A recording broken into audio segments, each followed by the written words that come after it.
함께 말씀을 나눠보는 시간을 갖겠습니다. 이번 주 제목이 믿음과 행함이죠. 그래서 야고보서 2장 14절부터 말씀이 나옵니다. 이번 주일날 오후에 한 중직자분과 한 가정을 방문하게 됐어요. 근데 왜 그러느냐? 그분이 이제 몇 번 그렇게 SOS를 청하셨는데 그럴 때마다 또 여러 가지 사정이 생기셔갖고 잘 만나지를 못했어요.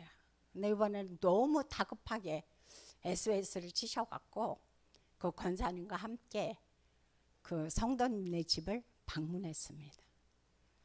근데 방문하고 너무너무 마음이 안 좋았고 또 두려워서 떨고 있는 그분과 그 자녀들 두 분을 보면서 진짜 마음이 답답했어요.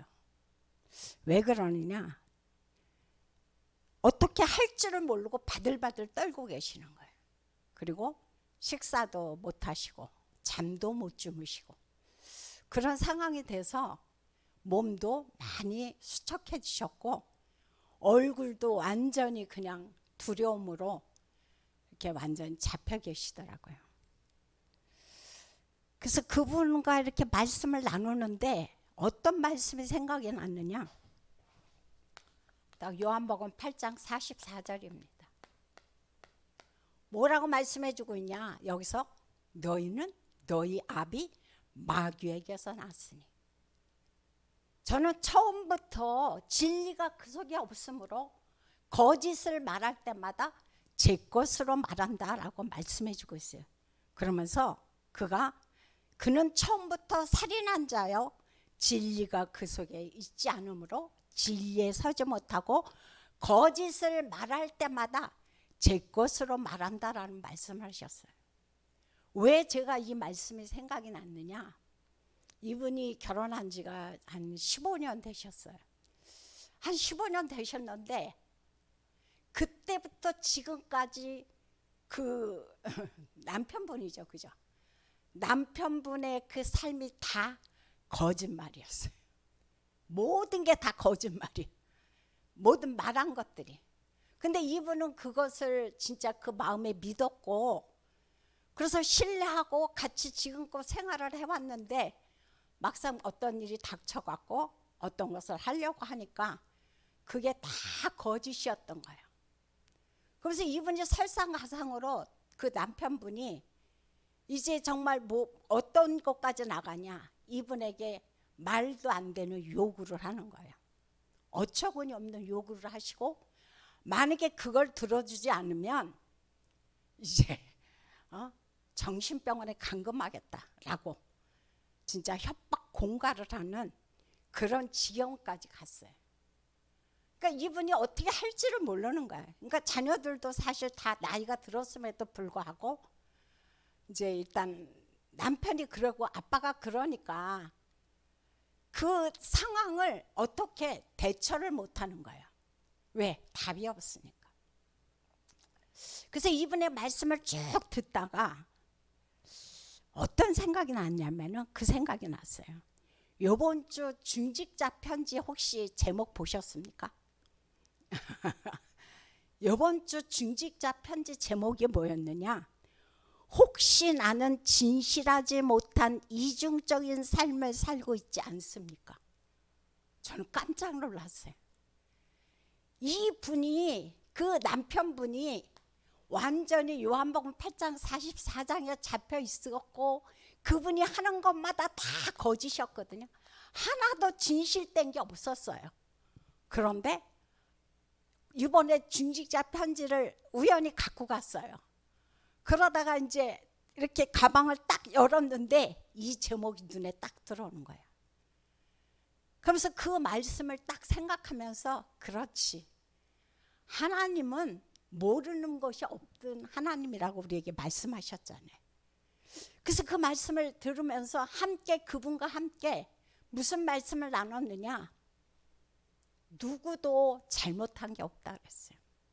당신도 잘못한 게 없고 당신 남편분도 잘못한 게 없고 당신 자녀들도 그 누구도 여기서는 잘못한 사람이 없다. 지금 이런 모든 문제의 원인은 뭐다? 사단에게 속아서 하나님 떠난 데서 이 모든 문제는 온 것이다. 그러니까 누구한테도 사람에게 원인을 찾지 말라는 말씀을 드렸어요. 그러면서 강단 말씀을 나누고 이 모든 것이 근본 문제에서 비롯됐다는 말씀, 이 말씀을 함께 나눴어요. 그래서 이분한테 뭘 확인했느냐? 혹시 정말 내가 하나님의 자녀라는 확신이 있느냐? 라고 여쭤봤어요.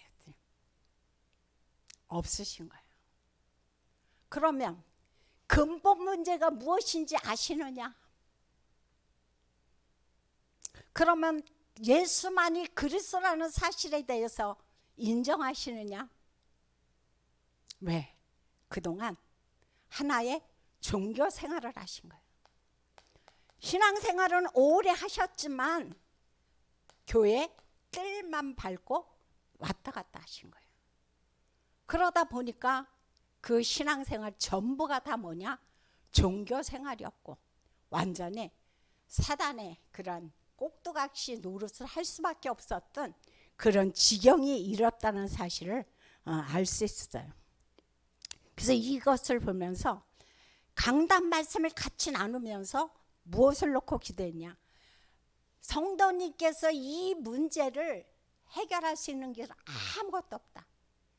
당신이 아무리 남편의 비위를 마치고 아이들에게 진짜 당신의 모든 것을 다해서 헌신하고 가정을 살리려고 여러 가지 힘을 쓴다 할지라도 이 문제는 절대 해결할 수 없다라는 말씀을 드렸어요. 이 근본 문제를 해결할 수 있는 분은 누구? 그리스도 대신 예수밖에 없다는 사실에 대해서 당신이 인정하셔야 된다. 그래서 이것에 대해서 다시 확인하는 그러한 시간을 가졌습니다.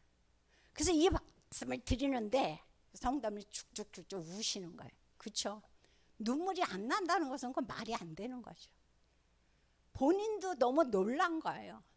나는 진짜 열심히 살았는데, 나는 진짜 가정을 위해서 헌신했고, 남편을 위해서 모든 뒷바라지 했고, 아이들을 위해서 뒷바라지하고 열심히 살았는데 왜 우리 가정에, 왜 나한테 이런 문제가 왔느냐 그거예요. 그러면서 축축축축 우시는데 너무 마음이 아팠어요. 그래서 이분에게 제가 말씀드린 건 딴 거 없어요. 당신이 하나님의 자녀라는 신분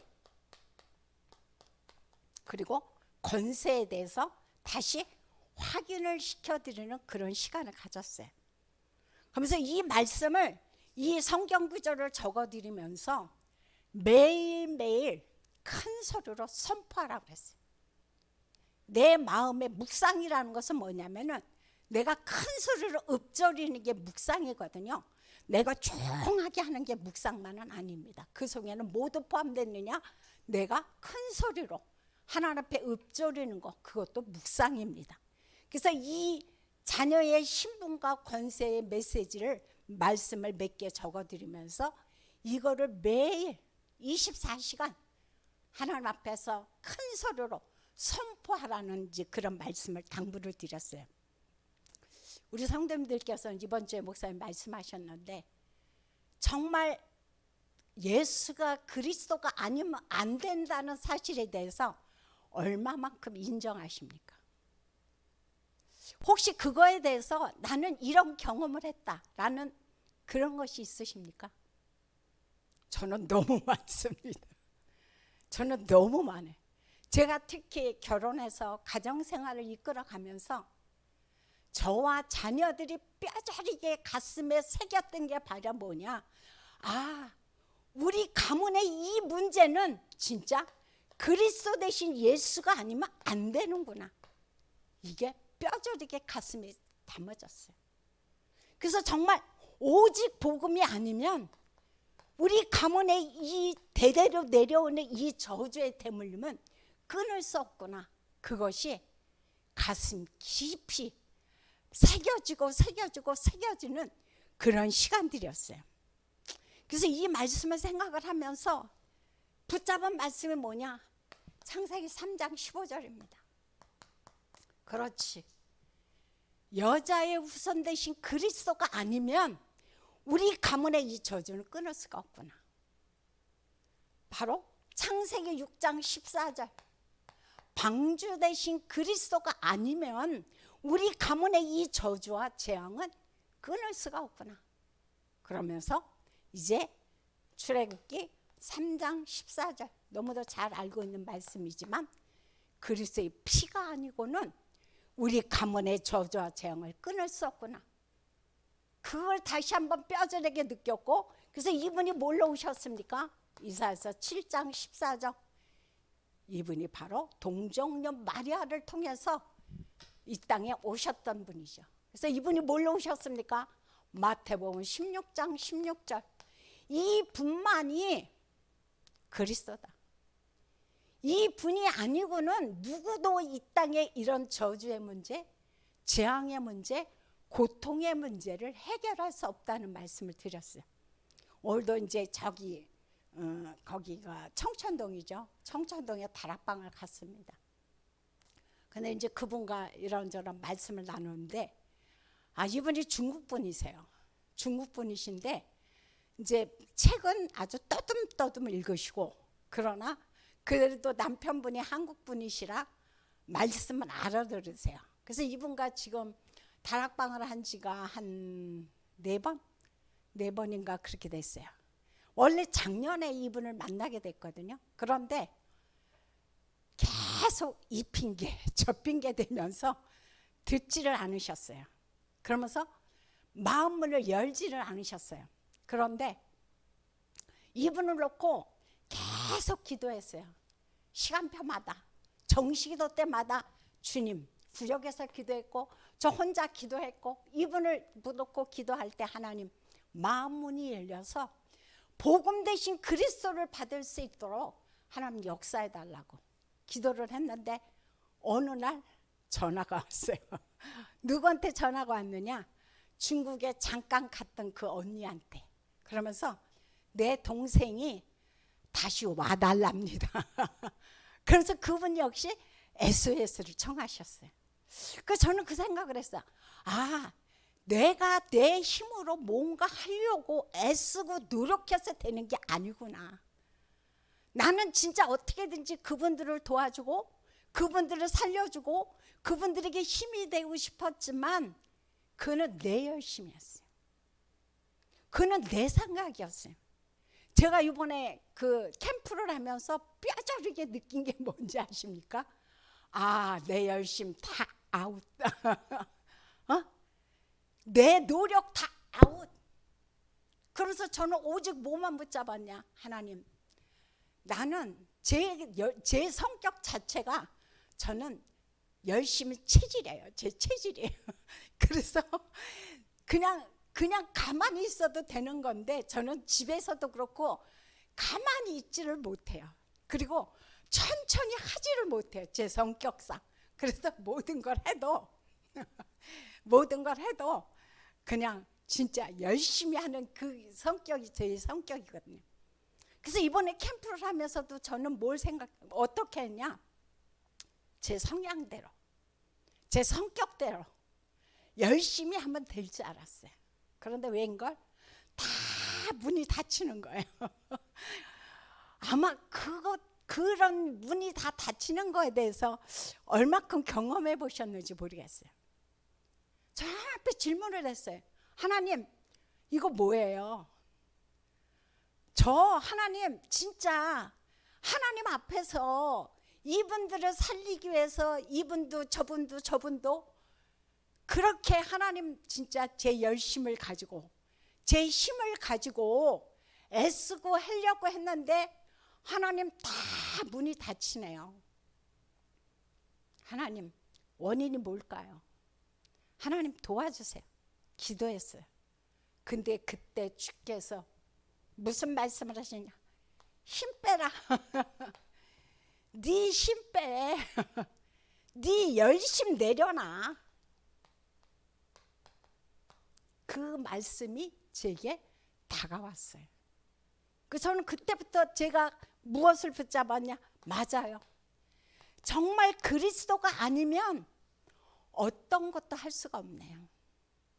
나는 정말 하나님의 은혜가 아니면 하나님, 나는 누구도 어떤 사람에게도 이 복음도 증거할 수도 없고 그분들을 살릴 수가 없어요. 주님, 저 좀 도와주세요. 매일 기도할 때마다 이 기도를 하면서 시작을 했어요. 그런데 정말 놀라워요. 어느 정도로 놀라우냐? 그렇게 닫혔던 것들이 하나 다 열렸어요. 얼마나 감사한지 몰라요. 내 힘으로 그렇게 힘써서 열심히 애써서 했을 때는 모든 것이 다 닫혀졌지만 힘 빼고 열심 내려놓고 하나님 앞에 맡기면서 하나님을 의지하면서 하다 보니까 하나님께서 닫혔던 문들을 하나하나 열어주셨고 하나님께서 그 모든 것들을 통해서 다시 복음이 들어가게 하셨어요. 지금 그 식당 하시는 분도 얼마나 전에는 알았어요. 됐어요. 이랬던 분이에요. 근데 지금은 완전히 180도 달라지셨어요. 그러면서 얼마나 말씀을 사모하시고 진짜 아마 그 스펀지가 물을 빨아들이듯이 이 성도님이 그렇게 받아들이세요. 그리고 그것들을 다 기도문 좀 적어달라, 뭐 해달라 말씀을 하셔요. 그러면 이렇게 이제 카톡으로 보내드리면 그걸 놓고 아침 저녁으로 낮에도 계속 기도하신다는 말씀 오늘도 하시더라고요. 그래서 이번 주일날이 어떤 날이냐, 토요일 날이 시아버지가 얼마 전에 돌아가셨는데 49제라는 거예요.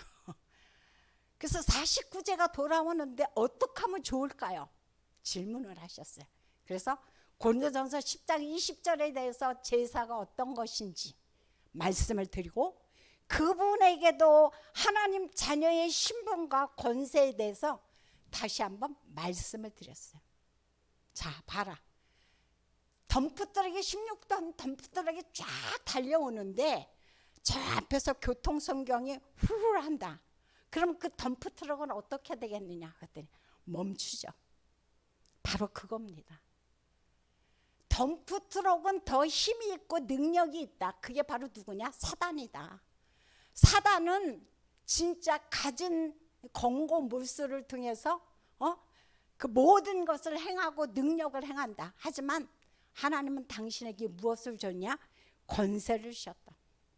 그러면서 그리스도 예수 이름으로 기도할 때 귀신이 어떻게 터나가고 사단이 어떻게 결박지는 데서 오늘 또 말씀을 함께 나눴어요.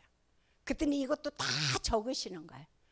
그러면서 그것을 가지고 계속 기도하시겠다고 그 말씀을 하시는데 진짜 하나님 너무너무 감사하고 하나님 앞에 정말 감사하다는 말밖에 없어요.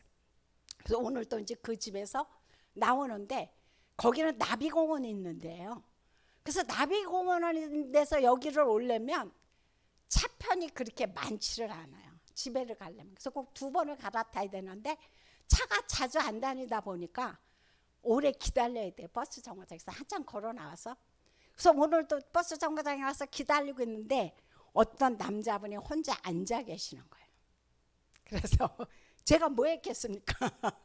그분에게 중직자 편지를 전하면서 복음을 전했어요. 우리는 하나님의 형상으로 창조함을 받은 자이기 때문에 하나님 만나지 않으면 행복하지 않다. 혹시 하나님에 대해서 들어보신 적이 있습니까? 그랬더니 이분이 하시는 말씀이 예전에 다녔습니다. 그런데 교회 가니까 사기꾼이 너무 많고 거짓말하는 사람이 너무 많고 이상한 사람이 너무 많더라는 거야. 그래서 이거 쓸데없구나, 소용없구나 다 아웃시키고 지금은 안 나가서 편안히 살고 있습니다. 그런 말씀을 하시는 거예요. 그래서 그분에게 짧게 복음을 증거하고 있는데 버스가 와서 그분에게 중직자 편지만 전달하고 그분 가셨는데, 그래서 이런 것들을 생각하면서 저는 어떤 생각이 들었냐면은 이번 주 강단에서 그런 말씀하셨죠. 내 생각과 그리고 내 감정에 뭐 하지 말라고 그랬습니까? 끌려다니지 말라고 그랬어요. 왜 그러느냐? 그러면서 내가 해야 할 일은 뭐냐? 말씀 앞에서 나를 뭐해라? 멈춰라. 그래서 말씀이 가라 하면 가는 거고, 말씀이 멈추라 하면 우리는 뭐 합니까? 멈추는 거예요. 마치 진짜 가나안 땅 갈 때에 구름 기둥과 불 기둥을 쫓아서 이스라엘 백성들이 움직였던 것처럼 우리 또한 모든 움직임의 포인트가 뭐냐? 말씀이라는 겁니다.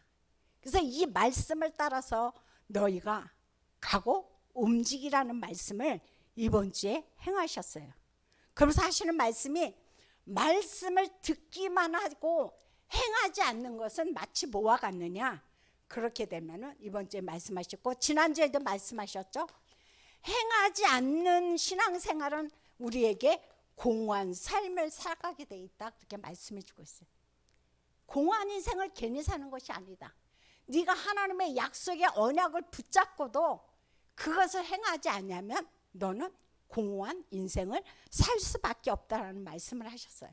그러면서 하시는 말씀이 강단 메시지, 그리고 기도 수첩, 그리고 본부 메시지를 그때마다 찾아서 듣고 그 녹취록을 읽으라고 말씀하셨어요. 오늘 제가 이상하게 왜 그럴까? 왜 그럴까? 그 생각이 드는 거예요. 왜 그러지? 도대체 캐치업 마크예요. 왜 갑자기 그럴까? 왜 그럴까? 근데 목사님 이번 주에 말씀하셨죠. 어떤 상황이 왔을 때에 거기에서 내가 말씀을 찾아내라고 그랬어요. 1부 메시지, 아니면 2부 메시지, 아니면 기도 수첩, 아니면 토요일 날 그 강단 그 본부 메시지들을 찾아서 새벽 예배, 철야 예배에서 찾아서 그것을 묵상하라는 거예요. 그래서 하나님, 제가 이번 주에 이것에 대해서 제가 찾을 게 어떤 말씀일까요? 그리고 계속 질문하면서 기도하는데 찾아졌어요. 그래서 제가 뭐 하겠어요? 너무너무 감사해서 하나님 앞에 이제 그런 영광을 돌리는 그런 시간을 가졌었거든요. 그러면서 이렇게 말씀을 들을 때 내가 깨달아지는 것인데 그게 뭐냐? 아, 내가 지금까지 살아온 것은 복음이 아니었구나. 나는 복음으로 살았다고 자부했는데, 나는 말씀을 따라서 산다고 자부했는데, 아, 이게 뭔가 잘못됐구나. 내가 살아온 인생은 말씀을 따라서 오직 복음을 따라서 사는 인생이 아니고 하나의 거칠의 인생이었다는 것을 깨달아진다는 겁니다. 그리고 그 말씀을 읽을 때, 아, 이게 진짜 복음이구나. 그게 깨달아진다고 말씀을 하셨어요. 그래서 우리가 할 수 있는 일이 뭐냐? 이렇게 하다 보면 어떤 상황이 내게 주어져요. 그죠? 어떤 상황이 올 때 이렇게 메시지를 따라서 내가 묵상하고 또 내가 녹취록을 묵상하다 보면 어느 순간에 힘이 생기는데, 무슨 힘이 생기느냐? 싸울 수 있는 힘이 생겨요.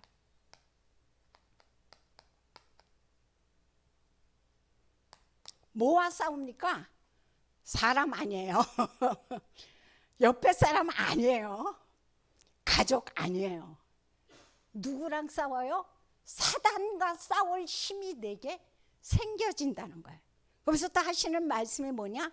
멈출 수 있는 힘이 또 생긴다는 거예요. 멈춤은 반드시 필요합니다. 거기서 또 하시는 말씀이 뭐라고 말씀해 주고 있냐? 이제 기다리는 힘이 생긴다는 거예요. 이 기다림이라는 것은 저는 너무 중요하다고 생각해요. 제가 뭐 많은 인생을 사는 건 아니지만 여기 우리 장로님이나 우리 권사님들 앞에서, 진짜 안순시사님 앞에서 이런 말씀 드리는 게 너무 송구스럽고 죄송하지만, 어떻든 간에 지금의 인생을 살다 보니까 도저히 내 힘으로는 기다리지 못하고 팍 해갖고 거기다 다다다다다 해가면서 넘어지고 실패한 적이 너무 많았었어요. 그래서 너무 부끄럽고 그걸 생각하면 얼마나 창피한지 몰라요. 그런데 말씀을 묵상하면 묵상할수록 내게 어떤 힘이 주어지냐? 싸울 힘이 주어져. 누구와? 흑암과. 나를 자꾸 망하게 만드는 그 원수와 싸울 힘이 생겨요. 그러면서 때로는 멈추게 만들어지고 때로는 이제 기다릴 수 있는 그 축복이, 그런 힘이 내게 생긴다라고 말씀해 주고 있어요. 그런데 단 우리가 해야 될 것이 뭐냐? 경계할 것이 있다는 겁니다. 뭘 경계를 해야 되느냐? 내가 혹시 복음이 아닌 것으로 고착되지는 않았을까? 이거에 대해서 내가 한번 생각해 보라는 겁니다. 그래서 나도 모르게 복음 아닌 것으로 내가 생각이 고착되고 내 습관이 고착된 것들이 굉장히 내 안에 많이 있습니다. 그래서 이것을 한번 돌아보고 경계하라고 하시는 말씀이 뭐라고 말씀해 주느냐? 이제는 지금까지는 내가 어떻게 했어요? 어떤 상황을 만나. 그럼 어때요? 하나님 이거 해결해 주세요. 그 상황을 놓고 해결을 위해 기도했다는 겁니다. 저도 그랬어요. 하나님 어떤 문제 생기면 하나님 그거 아시죠? 하나님 저 하나님 자녀예요. 하나님 자녀가 이렇게 고생하고 어려움 당하는 거 하나님 원치 않으시잖아요. 하나님 이 문제 이 상황 좀 해결해 주세요. 이거 놓고 어느 때는 철야하고 어느 때는 금식하고 부르짖고 난리 부르스를 쳤어요. 그런데 요즘 계속 강단에서 하시는 말씀이 뭐예요? 순서를 바꿔라 그랬어요. 어떤 상황이 왔을 때, 어떤 문제가 왔을 때 그것을 해결하려고 몸부림치지 말고 이제는 어떻게 해요? 내가 복음을 누린 속에서 상황을 만나면 그것은 자연스럽게 해결된다는 거예요. 내가 얼마만큼 평상시에 복음을 누리고 있느냐? 평상시입니다. 평상시. 평상시에 내가 복음을 누리고 있으면 어떤 문제, 어떤 어려움, 어떤 상황이 와도 이 모든 것들은 뭐예요? 능히 이길 수가 있어요.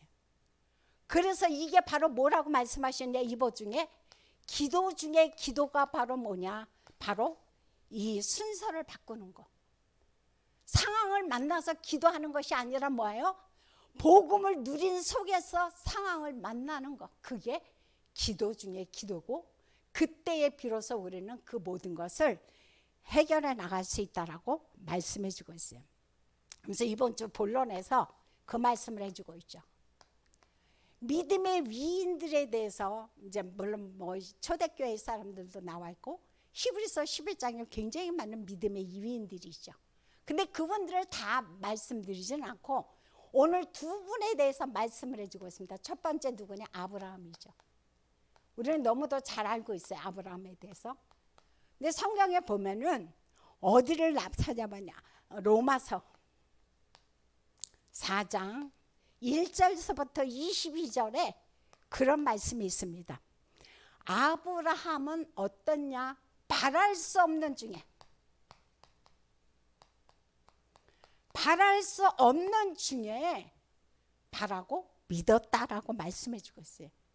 왜 바랄 수 없는 중에 그가 믿었느냐? 딴 뭘 바랄 수 없었어요? 그때 당시에 사라의 나이가 굉장히 나이가 많았죠. 이제 경수도 끊어졌어요. 그런데 하나님께서는 네가 100세에 아들을 낳을 거라는 거예요. 처음에 믿지 않았지만 이 아브라함은 왜 이것을 바랄 수밖에 없었고 왜 믿을 수밖에 없었느냐? 창세기입니다. 바로 창세기에서 그런 말씀을 하셨죠. 12장 1절서부터 9절에서 내 씨 너로 말미암아 뭘 보리라? 내 후손이 복을 받으리라 그랬어요. 그러니까 아브라함은 이 언약을 붙잡았던 거예요. 그러니까 바랄 수 없는 중에 내 씨로 말미암아 너로 말미암아라는 언약을 확실히 붙잡고 아브라함은 믿음으로 나갈 수 있었고 아브라함은 이삭도 번제로 바칠 수 있었던 거예요. 이게 다 뭐냐? 아브라함이 오직 언약 신앙이 되었다는 겁니다. 그래서 우리가 붙잡을 것은 뭐냐? 언약 신앙을 붙잡는 것이 너무도 중요하다는 것을 지금 우리에게 말씀을 해주고 있습니다. 그래서 이 아브라함은 어떻게 됐느냐? 야고보서 오늘 본문에 보니까 그런 말씀을 해주고 있어요. 야고보서 2장 22절에서 우리 한번 야고보서 2장 22절 펴져 있죠. 한번 읽습니다.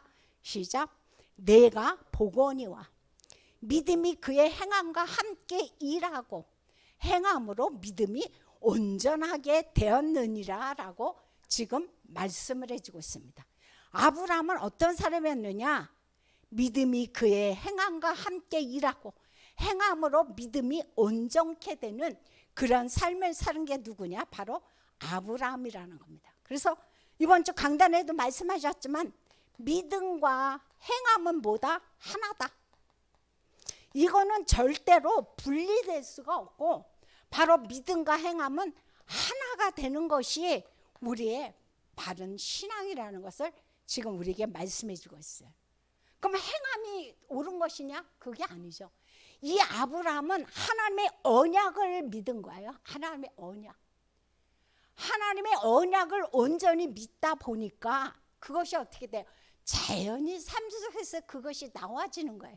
그 신앙에 대해서 우리 지금 말씀을 해주고 있습니다. 그럼 두 번째로 누가 하나 있습니까? 라합입니다. 라합은 히브리서 이번 주 강단에서 하시는 말씀이 11장 31절에서 무슨 말씀을 해주고 있냐? 라합은 자기 목숨을 담보로 해서 믿음으로 정탐꾼들을 숨겨줬다라고 말씀해 주고 있어요. 분명히 그 사람들을 숨겨서 잡히면 자기는 죽어요. 자기만 죽는 게 아니죠. 가문 전체가 다 아마 씨가 말라질 겁니다. 그런데 라합은 그 모든 것 다 젖혀버리고 뭐예요? 오로지 하나님의 언약을 믿음으로 라합은 그 정탐꾼들을 숨겨줬다라고 말씀해 주고 있습니다. 그러면서 세 번째로 하시는 말씀이 그 말씀을 해주고 있습니다. 믿음의 온전함에 대해서. 온전함이 뭐라고 생각하십니까? 어떤 것이 진짜 온전한 믿음이라고 생각하시느냐? 그 기준에 대해서 지금 우리에게 말씀해 주고 있어요. 그 기준은 뭐냐? 다른 것이 아니라는 거예요. 바로 영적인 것이라는 겁니다. 내가 하나님 앞에서 온전한 믿음이라는 것은 다른 것이 아니고 영적인 것인데 바로 이게 뭐다? 하나님의 나라와 그 의입니다. 그 일. 이것을 이루는 거, 이것을 행하는 게 바로 온전한 믿음이다라고 오늘 성경은 말씀해 주고 있습니다. 그래서 우리가 해야 될 것이 딴 게 아니죠. 우리는 뭐라 그랬습니까? 파수꾼이다. 우리는 파수꾼이기 때문에 파수꾼에게는 반드시 뭐가 있습니까? 망대가 있습니다. 망대. 이 망대는 뭐가?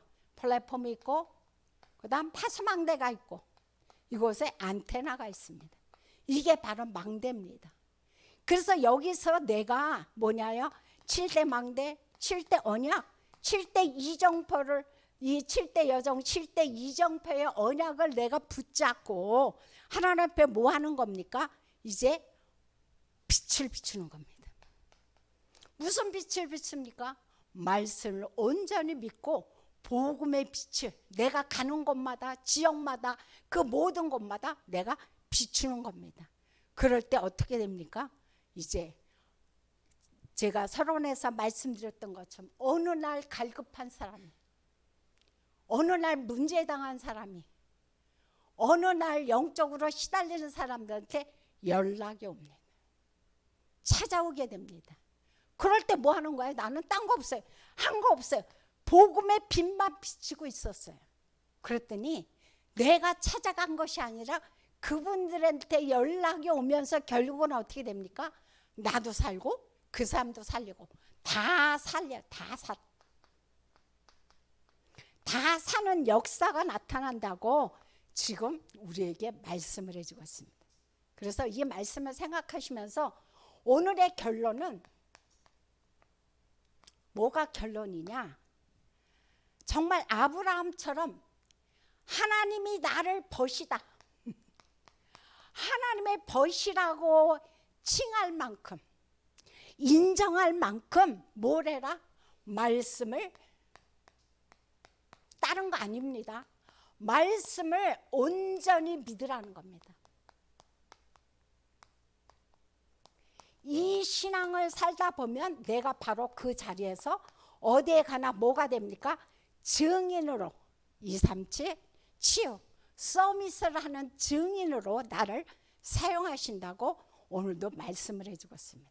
그래서 우리 사랑하는 성도님들이 이번 주 주일날 믿음과 행함이라는 말씀, 그 말씀을 생각하시면서 갈렙이 안악산지에서 오로지 언약신앙을 붙잡았던 것처럼 우리 역시 우리가 해야 될 것은 뭐냐? 말씀을 온전히 믿는 겁니다.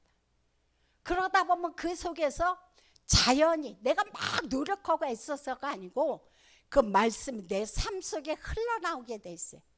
그것이 사람들에게 전파되게 돼 있어요. 그게 바로 뭡니까? 빛을 비추는 겁니다. 그게 진짜 우리가 파수꾼이 해야 할 일입니다. 그래서 오늘도 우리 모든 사랑하는 성도님들께서 내가 있는 그 자리에서, 여러분들의 가정에서, 여러분들의 현장에서 이 복음의 빛을 비추는 이제 하나님 앞에 증인으로 사용되시기를 예수 이름으로 부탁드립니다. 기도하겠습니다.